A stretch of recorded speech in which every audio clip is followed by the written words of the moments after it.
from a macroeconomic perspective, Egypt is doing very well. The kind of development, real development in the country never happened for the past 200 years. Even Muhammad Ali Pasha was incapable of doing such development. Even Nasser, with all his ambitions, did not do such developments. The current administration is as if they are superpositioning another Egypt over the existing one in terms of everything. Unprecedented development that is happening in Egypt. And that's what making Egyptians, despite the economical suffering from a personal perspective, extremely patient, because they see things happening on the ground.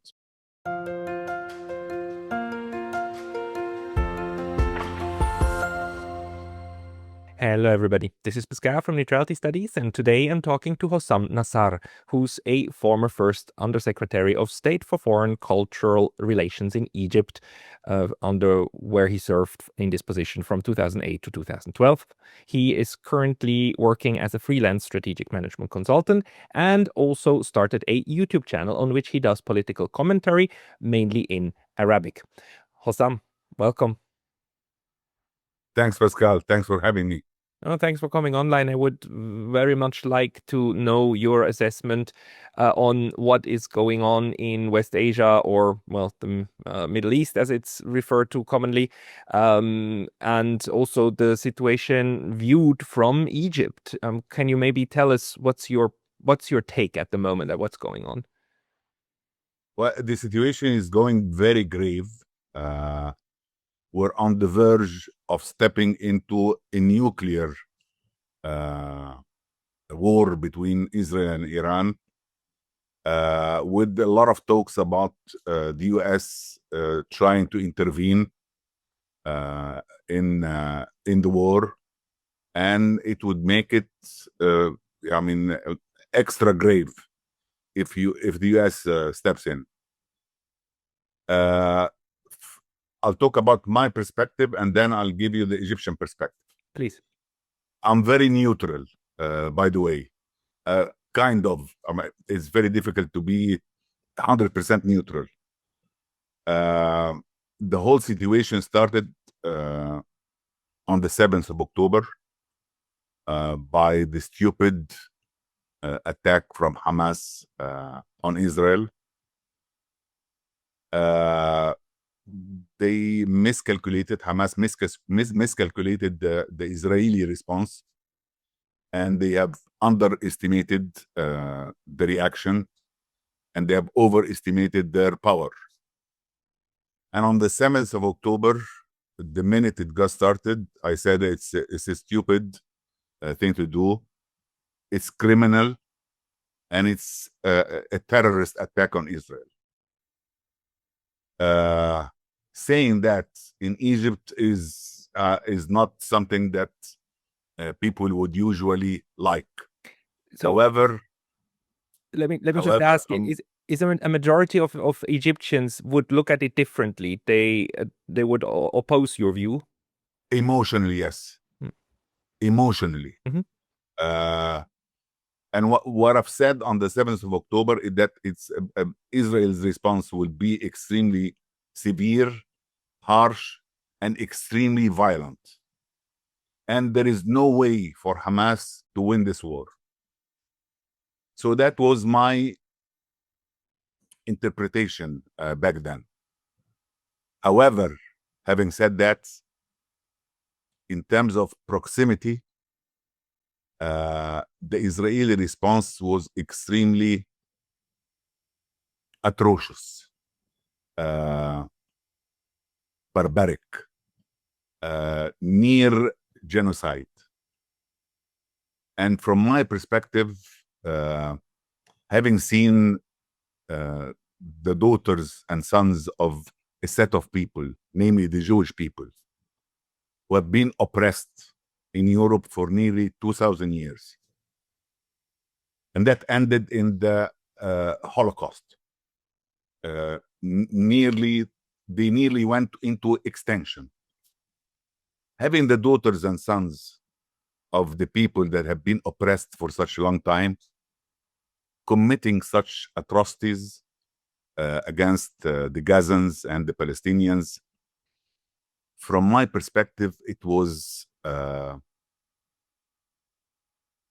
unbelievable. I just couldn't believe that the oppressed became such an oppressor. And I have prophesied that the war will extend into Lebanon, possibly Syria. And I've said earlier, before the 7th of October, that Israel's main target is Iran, for whatever reasons they have. I currently position both Iran and Israel as criminal states. The Iranians are not less criminal. What's the crime of the Iranians, especially in the current context, because they were now attacked by Israel, weren't they? Yes, I'll explain that. The Iranians are criminal inside Iran. They are oppressing the people. However, Israel is criminal outside of Israel. But that does not give Israel the right to attack Iran. I'm totally against Iran having a nuclear bomb or a nuclear warhead. However, Israel is already a nuclear power. They claim they're having 300 or 400 warheads, nuclear warheads. So justifying the attack from a nuclear power on a to-be nuclear power in Iran, which is doubtful still, and Netanyahu has been claiming that Iran is on the verge of having a nuclear power since, Noah's time. And it didn't happen. We haven't seen yet a clear evidence or a clear proof that Iran is having a nuclear bomb. So Israel decided to go on its own. They are not authorized to do that. They are violating international law, and they have been the aggressor. On the night Iran was attacked, everybody was saying that Iran is finished. And I said on my YouTube channel that this is not the case. Iran, despite being a kind of a fragile state, but they are strong.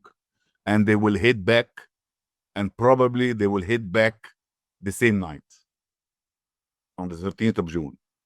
And that's exactly what happened. They have absorbed the attack, got back to Israel after 12 or 18 hours.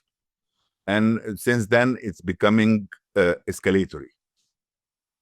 And they have demonstrated that they can break this dome of Israel, the Iron Dome, to the extent that the Israeli people are being hit badly, and there is a kind of unprecedented panic in Israel, which is affecting Israel economically and socially as well.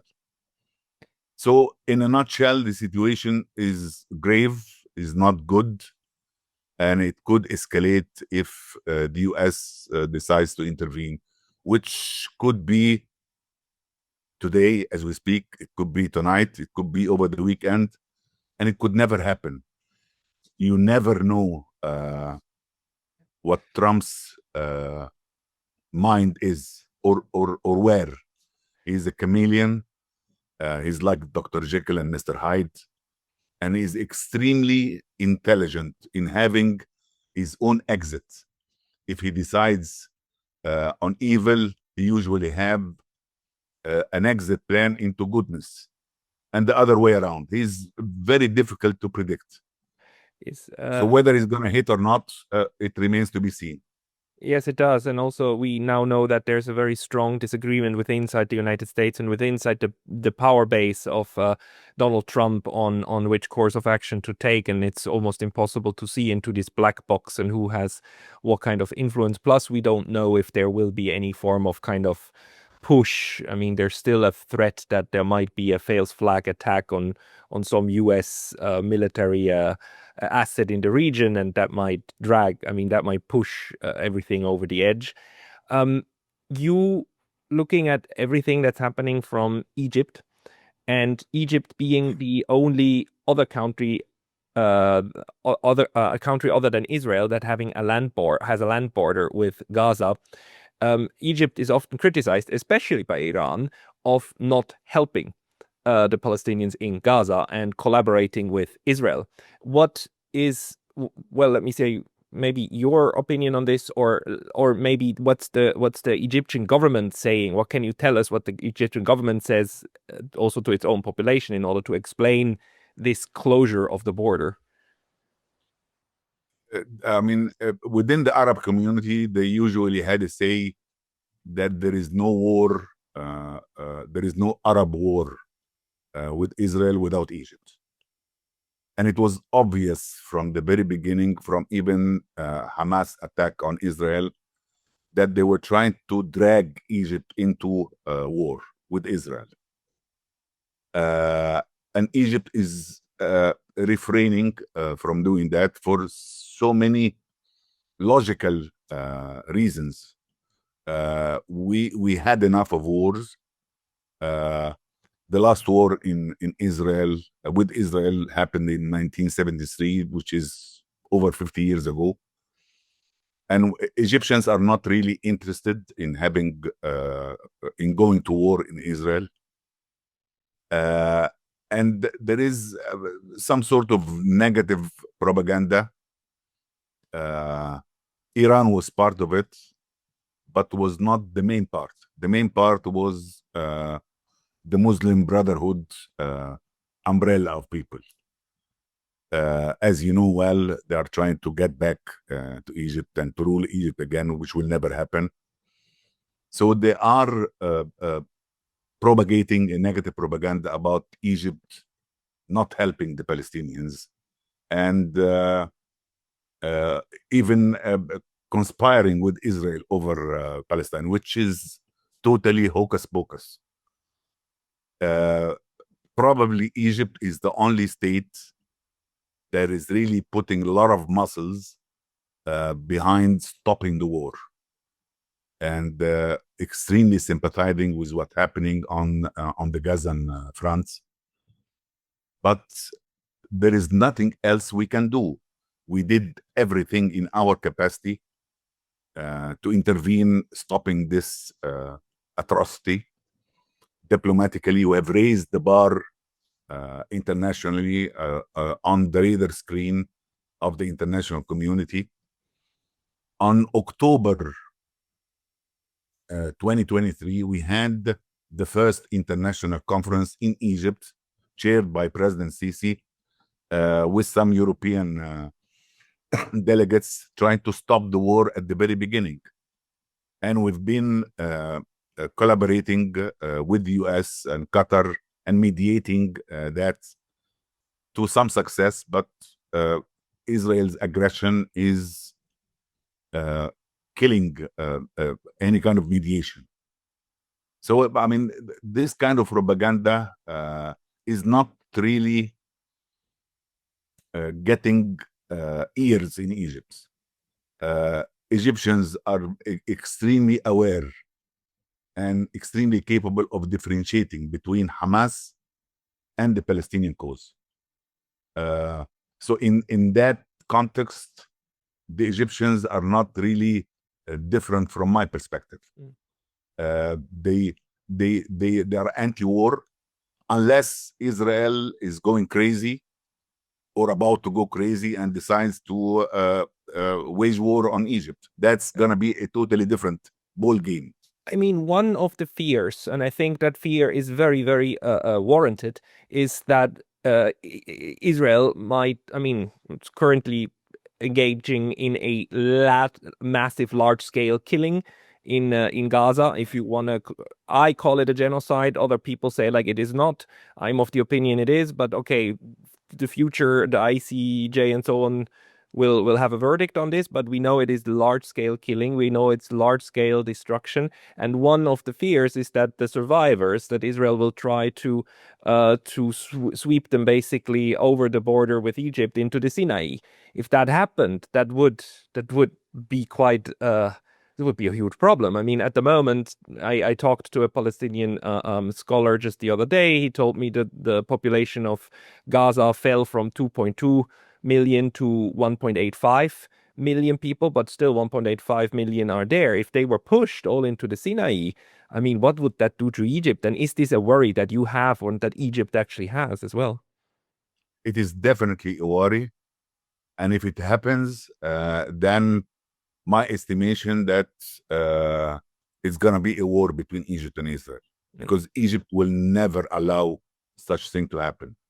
If it starts to happen, we will never fire any kind of bullets against our Palestinian brothers. But my analysis is that if it starts to happen, Egypt will go into Gaza and possibly go into the Nakab and Israel, trying to stop that. So this is the dangerous component. And I think the US administration started to realize that this is a red line in Egypt. No matter how Trump is, I mean, talking about the Gaza Riviera and I mean, this hocus pocus thing,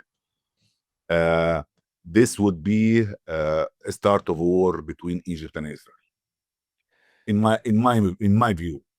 Yes, I mean it would even if it wasn't, it would just it would make everything even worse, right? It would drag also the Sinai in there because there's no reason to believe that the Palestinians would stop opposing this even if they were pushed into the Sinai. I mean, what's the population in Egypt thinking about this? Because I just need to ask, right? We had this moment in 2012 when there was when we had a change of government and we had a democratic election, and then that democratic president, who was from the Muslim Brotherhood, was overthrown and died in prison. And ever since, Mr. al-Sisi is in power, and it's from the outside, it's always a question like how much support is popular support is there for the government, for government policies taken. It's very difficult to understand. What can you tell us about the overall like cleavages within Egyptian society? I'll be very honest in answering this. In 2013, when we led the revolution against the Muslim Brotherhood, al-Sisi was extremely popular, beyond imagination, even more popular than Nasser. And Nasser is the idol in Egypt. However, due to the worsening economic situation from a micro perspective on the living standards of Egyptian, President Sisi started to lose some of its popularity. But that does not mean that we are rebelling again against the regime or expecting any kind of another revolution. It's not going to happen. We have a say in Egypt. I'll try to translate it. If you got a sting in your tongue by having a hot soup, you usually blow into the frozen yogurt. So things will never go back to January or even June. We've been hit badly by the infamous January so-called revolution. It was a conspiracy against the regime, the Mubarak regime, though people were angry for so many reasons. But I mean, there was no justification for what happened apart from having a conspiracy trying to bring the Muslim Brotherhood into the game and ruling Egypt for 500 years. It never happened. It will never happen. No matter how religious Egyptians are, they are totally capable of differentiating between religious emotions and a theocratic regime ruling Egypt. It's never gonna happen. What is the problem with the Muslim Brotherhood? Because if I remember the way that I was told about it in Europe at the time, it was a grouping that got very popular because it actually had also soup kitchens and distributed had a very humanitarian approach. And it then in a democratic election, it managed to get in its president that was the successor of a military dictatorship, and the successor to that one then again is a leader of the military, and the leader of the military is now again in power. I mean, and the military in Egypt is a very powerful institution, right? So in this setup, what's the Muslim Brotherhood's claim, and why do you think it's not a good claim? They use, I mean, social soup kitchens and as a tool to get empowered when they rule. But the problem is that there is something very difficult to translate in English. It's called the hakimiyya.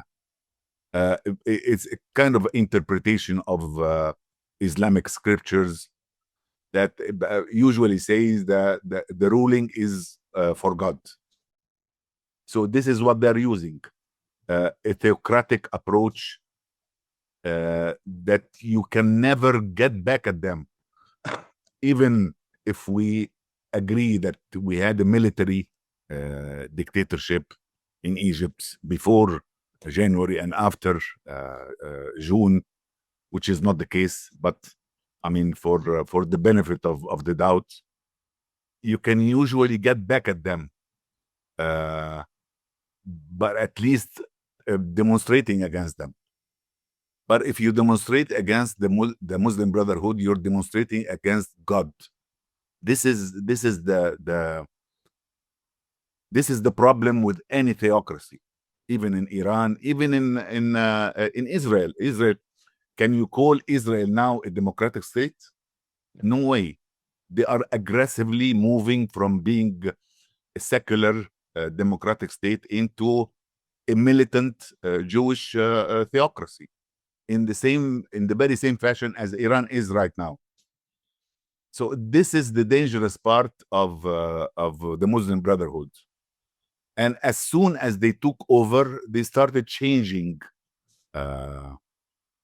the things in Egypt, I mean, socially as well, and politically, into the one party, which is the Muslim Brotherhood, and it's ruling by the spells of God, and you have no way of getting back at them.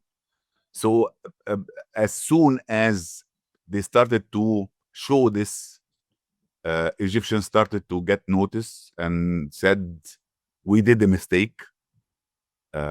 We have elected them. I did not personally. And it was a kind of a 50-50. I mean, they did not have a majority.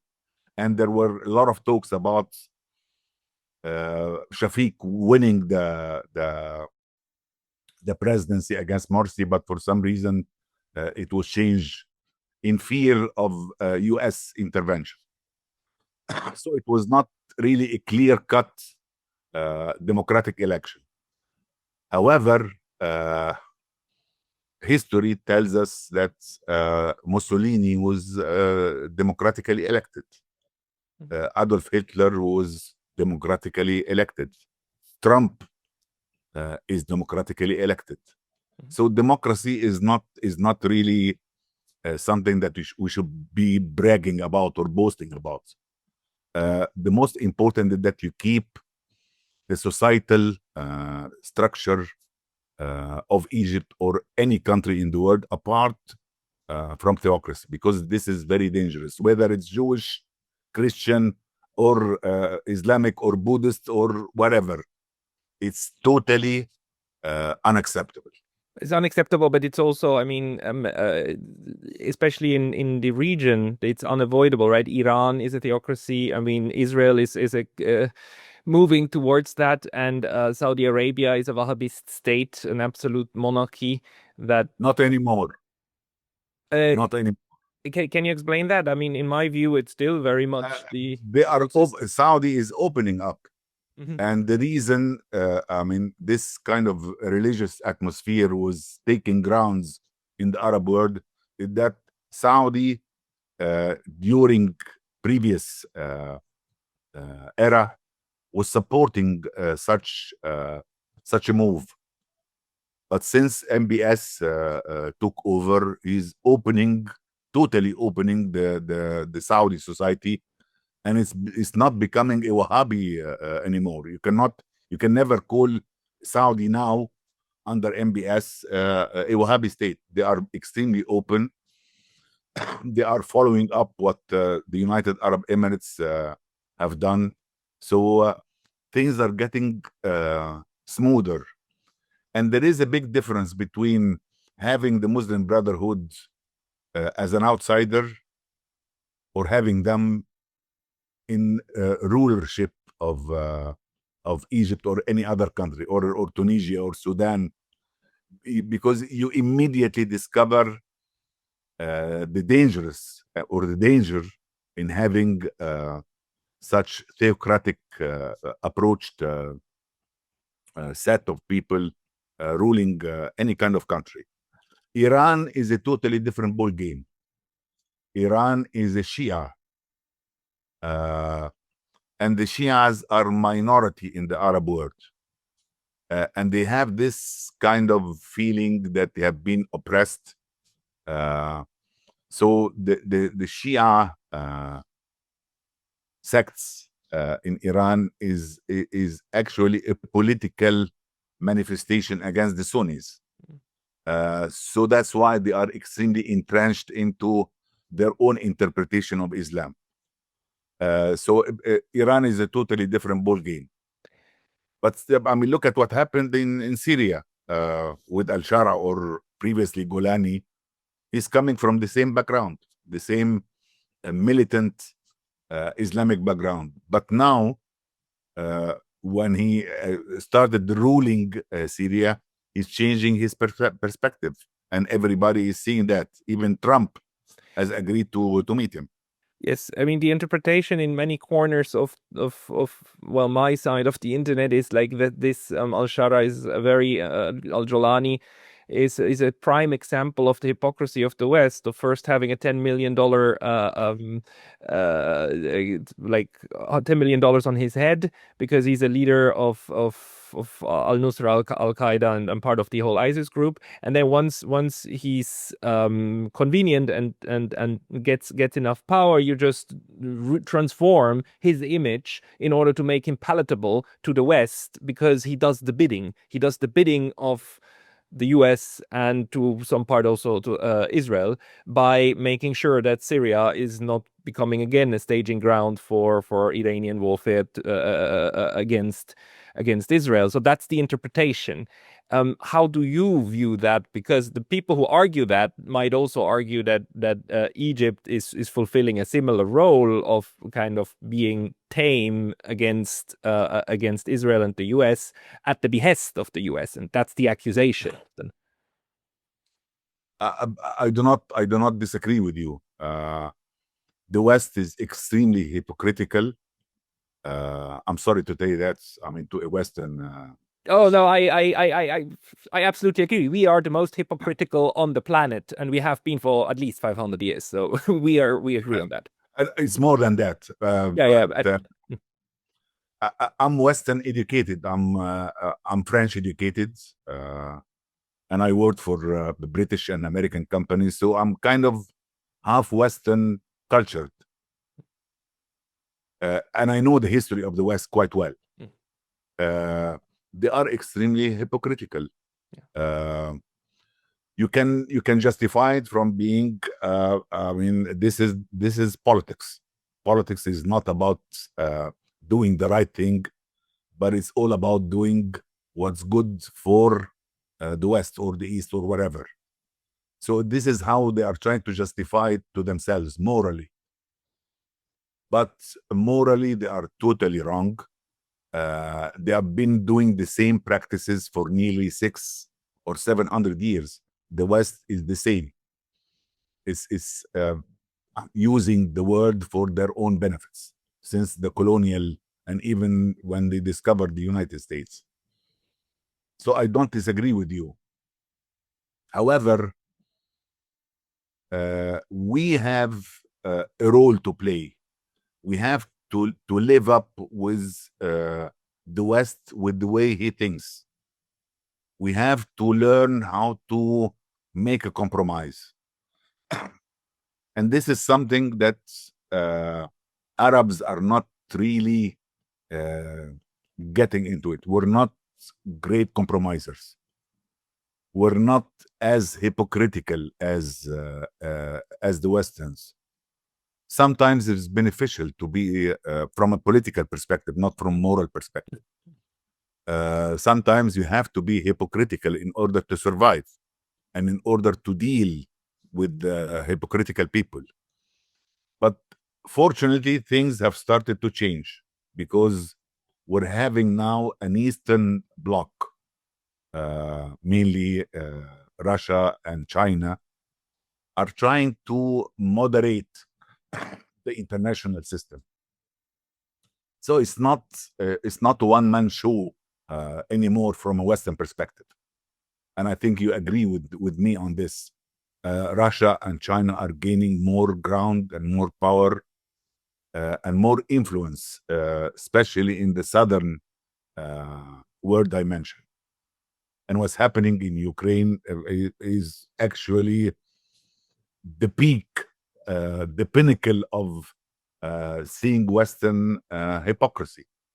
Where actually they are blaming Russia for what they have done as if it was done out of the blue. They are completely forgetting that the NATO was pervasive and invasive towards Russia.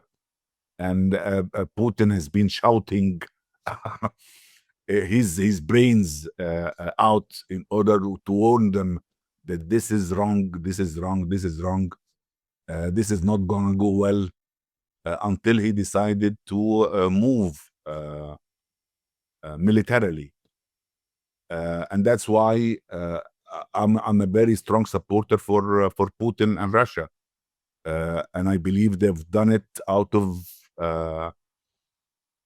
failing to communicate properly with the Western hypocrisy. So what's happening in Russia, what's going to happen between China and Taiwan, you never know what's going to happen. But China will not remain complacent about having an independent Taiwan.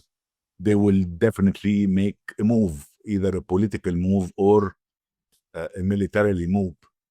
So luckily enough, for the first time since 800 years ago, we're having the East having their say. Yeah, we are. It's definitely. I mean, that's the one thing everybody agrees on. We are now in a multipolar reality where the West has just lost its outsized power to dictate how everything goes, and depending on where you are, you then interpret that as good or bad, or a drive towards. You never know. You never I mean, know. the West keeps acting at the moment as if though the only thing that prevents us from going into apocalypse is by militarization, right? Everybody's a threat. Everything is a threat. They are unable to think in other terms than China and Russia and everybody being a threat. But being in Egypt, you're clearly seeing that there are big potential benefits to this multipolar system. How do you think Egypt can benefit from this? Let me maybe also ask, looking at the fact that China brokered a better relationship between Iran and Saudi Arabia, is that something that you would say like this is a positive impact on the region? And is there more ways in which Egypt might want to interact with the BRICS states? I wouldn't tag it as a strategic kind of relationship between Saudi and Iran. No, They but have it was a temporary kind of settlement, and it remains to be seen after the Israeli-Iran war. But definitely, China has mediated well and intervened well, and came up with the idea of normalizing relationship between Iran and Saudi. Even Egypt is working on normalizing the relationship with Iran right now. Arakji, the Minister of Foreign Affairs in Iran, visited Egypt less than a month ago. He was received well, and immediately afterwards they've changed the kind of street that they were naming about Sadat's killer. They've changed that. So things are normalizing between Egypt and Iran. But Egyptian perspective would remain unbiased to any kind of bloc, whether Western or Eastern. This is a geographical necessity and a historical necessity as well. Even since Nasser's time, and Nasser was always perceived as an anti-West, he was not really. He was a neutralist. He was a neutralist, yes. And Egypt will remain on that neutralist way. They cannot antagonize any kind of superpower, so they have to remain neutralist, and this has a price. This has a price to pay. Whether are we capable of paying that price or not, it remains to be seen. But there is always a price to pay if you are a neutralist, individually or even on a state level. Yeah, the price to pay is that you get beaten from both sides. Both sides will tell you, why are you not with us? You're working with the enemy, and yeah, and that's just natural. And each part is trying to polarize you. Yes. They apply pressure on you in order to polarize you into their own sphere. So this is the price that we have to pay as Egyptians, but it's kind of a necessity. You cannot deviate from it. What are the largest geopolitical constraints on Egypt that weigh on the decision-making process in Egypt that we need to understand? We need to understand Egypt acts because of, it has Israel as a neighbor. It has I don't know. Can you give me the constraints actually within which Egypt has to act? It's from all directions, actually. Not only from an Israeli perspective. We're having Libya falling apart. We're having Sudan falling apart. We're having Ethiopian issue with the Grand Dam. Even from the North Mediterranean perspective, we had issues with Turkey over the gas issues. So from all geopolitical strategic directions of Egypt, we're having a lot of constraints. Economically as well, as I've said, we are on the micro level as citizens suffering because the living standards are worsening due to inflation and hard currency fluctuation. But from a macroeconomic perspective, Egypt is doing very well. The kind of development, real development in the country never happened for the past 200 years. Even Muhammad Ali Pasha was incapable of doing such development. Even Nasser, with all his ambitions, did not do such developments. The current administration is as if they are superpositioning another Egypt over the existing one in terms of everything. Unprecedented development that is happening in Egypt. And that's what making Egyptians, despite the economical suffering from a personal perspective, extremely patient because they see things happening on the ground. Like what? Can you give us an example? Everything. I mean, infrastructure, development, agriculturally, for thousands of years, Egypt land was agricultural land did not represent more than 6% of the plot area of Egypt. Now we're approaching 12 or 13% agriculture. You're greening the desert? Greening the desert, greening everywhere. So this is something that will definitely have a payback. Industrially, the amount of new manufacturing sites that are being opened, unprecedented. The infrastructure, roads and railroads and tunnels and bridges, something that Egypt has not seen for at least the past 6 years. So we're still hoping for seeing a light at the end of the tunnel. And are many of these, especially the infrastructure projects, are they, well, indigenously done projects? Are they foreign direct investment or ODA? And are they also, is China involved in some of those, or is it mainly from cooperation with Europe and America? Like, can you, what's the how did it feel? It's usually indigenous. I mean, 40% indigenous, and the rest is coming from foreign direct investments, including from China. China is not doing it for free, but they are doing it on a very deferred loan. So things are really happening in a good way in Egypt. It will have at one point of time a return on investment, and we started seeing that from a macroeconomic perspective. Egypt is growing annually by 4 or 5%.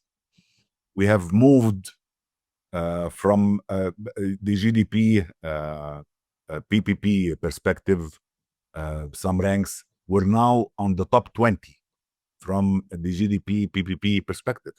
We're ranked as the 17th. Though we're moving backward in terms of the nominal GDP. And that gives you the difference between having developing Egypt on a macro perspective and what we're really suffering from as Egyptian individuals from a microeconomic perspective. But things are happening on Egypt, and it will definitely have its payback and its return on investment soon. And this is what we're waiting for. Right. And so do you think Egypt will ever express its interest in joining the BRICS? We are already. Sorry, like, but a partner. Sorry, is Egypt a full member or a BRICS partner? A full member now since January 2024. We're officially. I'm sorry. It was right. Sorry for my ignorance. I wasn't aware anymore that Egypt also joined them. Not only Egypt, is Egypt, the UAE, Iran, Saudi was invited. Yeah, no, Saudi has rejected, retreated back. Right. They are now an apply, not a full member. Right. But Egypt has been a full member since nearly a year and a half. Yes, sorry, sorry, that slipped. No problem. But so what do you think that Egypt will want to achieve within the BRICS, right? Every state has like slightly different objectives, how they would like to use this forum. What can you tell us about Cairo's objection? The one immediate thing that I could see is that you can exchange commerce without having to rely on the dollar. So that would give you a kind of reserve of the most famous and infamous as well international currency. So that's one immediate thing that Egypt is gonna benefit from that. And we've talked earlier about the multipolar kind of system that is being forced on the West. From an economic perspective, the paradigm is shifting towards Asia. Asia is representing 40% of the worldwide GDP, and China is nearly half of this. The expectations around 2030 that it would approach 50% of the international GDP. So that's something that you would want to put yourself on this boat. Even the BRICS GDP has grown the G7 by nearly 10 points. So the future economically is there, geopolitically as well as militarily. Things are starting to be balanced between East and West and shifting towards East. So it makes sense for Egypt to be, and believe it or not, during Mubarak's time in the 90s, when the BRIC was coming up as a fresh idea, even before South Africa joins in, it was offered to Egypt. And even when South Africa joined in and became BRICS, they were discussing having it renamed BRICSy, adding Egypt. But Mubarak, for some reason, refrained from doing that. So it made a lot of sense for President Sisi to finally put Egypt on the BRICS map, which is going to be beneficial, I think, without losing the West. Most likely, yeah. I mean, that would have to be Egypt's objective. One more question, because Egypt is at a crossroads on so many ways. I mean, it's also, I think, to my knowledge, the only country that has one part is on the Eurasian side and one part is on the African side. The bigger part, of course, is on the African side. And Egypt is often looked at as part and parcel of the Middle East, but Egypt is also part and parcel of Africa, of North Africa. What role does this one play, that Egypt is simultaneously African and Eurasian? If you go back to Nasser's time, he was actually one of the founders of the Afro-Asian kind of movement. So Egypt has always been, historically even, part of both continents, Africa and Asia. Sometimes it was actually geared towards Asia more than Africa. But it started to change during Nasser's time, and Egypt during Nasser's time has played a major role of helping African countries getting independent from the colonials. So Egypt has a lot of history in Africa, good history in Africa, and we're trying to leverage on this. And we talked earlier about the infrastructure that Egypt is developing. Egypt is developing its infrastructure to be linked across North Africa and deep into Africa as well. So we're having this ambition of positioning Egypt well as the gateway for Africa. And it makes sense because we're there, we're on the top of the African continent geographically. We have the Suez Canal, we have the Nile, we have the relations. And Africa GDP, believe it or not, is so retarded. Asia's GDP is around $40 trillion, while Africa, the whole continent of Africa, is only $3 trillion. So there is a tremendous amount of development that could be happening in Africa, and Egypt can play a major role in this. Yes, and it's an east-west axis and it's a north-south axis on the water, right? Yes. We're just in the middle of everything. Yes, and very important corridors, but those corridors usually come with risks because everybody wants to control them, and I think nobody needs to teach Egypt how strategically how much a strategic vulnerability the Suez Canal is, while being a strategic asset, right? It's because everybody wants it.